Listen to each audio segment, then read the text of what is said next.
Miten erottaa narsismi aidosta itseluottamuksesta?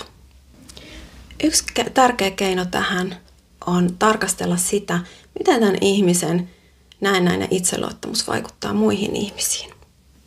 Narsismiin usein kuuluu se toisten ihmisten alaspainaminen ja itsen yläpuolelle asettaminen, jotta se hänen oma turvallisuuden tunne ja tyytyväisyys säilyy. Kun sitten taas aito itseluottamus ei horju, eikä se ole riippuvainen siitä, mitä muut ajattelee, mitä muut sanoo, mitä muut tekee.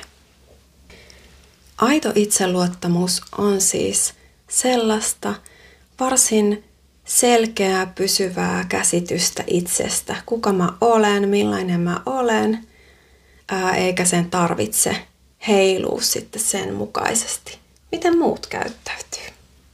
Narsisti tarvitsee oman itsensä ja oman itseluottamuksensa ylläpitämiseksi jatkuvasti niitä muita ihmisiä, kun taas aito itseluottamus kumpuu itsestä sisältäpäin.